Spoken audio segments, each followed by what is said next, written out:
Hi, today we're breaking down one of the most powerful tax tools for small business owners. That's Section 179 versus bonus depreciation. Both let you write off equipment, vehicles, or machinery immediately instead of depreciating them over several years. And in 2025, the rules have changed. So let's go through what each one means, how they differ, and how to use them together for maximum tax savings. So here's a big picture overview. Section 179 and bonus depreciation both allow businesses to immediately expense the cost of qualified assets in the first year they're placed in service, rather than depreciating them over several years. The key differences lie in their deduction limits, spending caps, and treatment of business income or losses. In short, Section 179 is more limited but flexible. Bonus depreciation is larger, automatic, and can even create a loss. So let's start with Section 179. Section 179 lets you deduct up to a set dollar amount of qualifying assets in the year you place them in service. For 2025, the Section 179 maximum deduction is $2.5 million, with a phase-out beginning after $4 million in total purchases.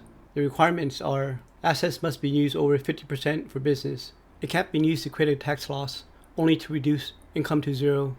You can choose which assets to apply it to, so it's flexible but limited by your income. Bonus depreciation is the IRS's other fast tax write-off method, but this one's automatic and has no dollar limit.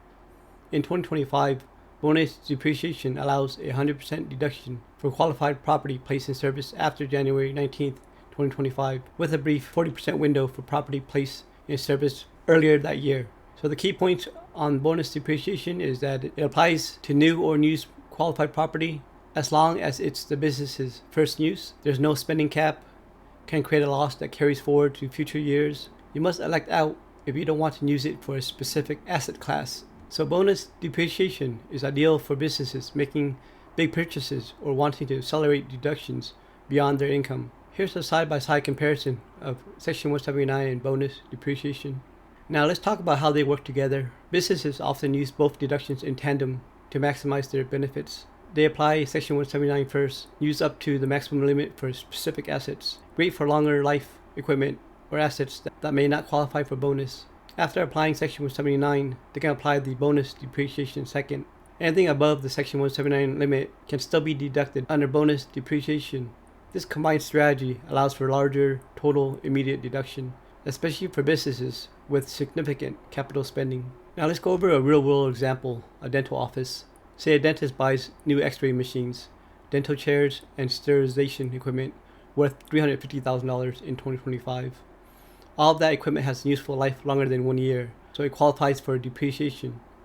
Here's how it plays out. The dentist or office manager keeps the invoices and notes when each item was placed in service. The accountant updates the depreciation schedule and applies the deductions. Using that $350,000 purchase example, let's say the practice made $300K profit this year. Use Section 179 up to $300K to bring taxable income down to zero, then write off the remaining $50K using bonus depreciation. If the practice had a slower year or loss, skip 179 and take the bonus instead on the full $350K. That creates a loss you can carry forward to offset future income. And here's how to document it. The accountant lists each asset separately on Form 4562, showing the description, X-ray machine, unit number 2, for example, cost and date placed in service, the depreciation method, Section 179 or bonus, and the accumulated depreciation. They decide which method to apply when preparing the tax return. At year end, the accountant reports the depreciation expense and files Form 4562 with the tax return, showing exactly how those assets were written off. That's how it works in practice. So to recap, Section 179 is flexible and great for small, profitable businesses. Bonus depreciation is powerful for larger purchases or creating tax losses. Used together, they form one of the best legal tax strategies available to small businesses.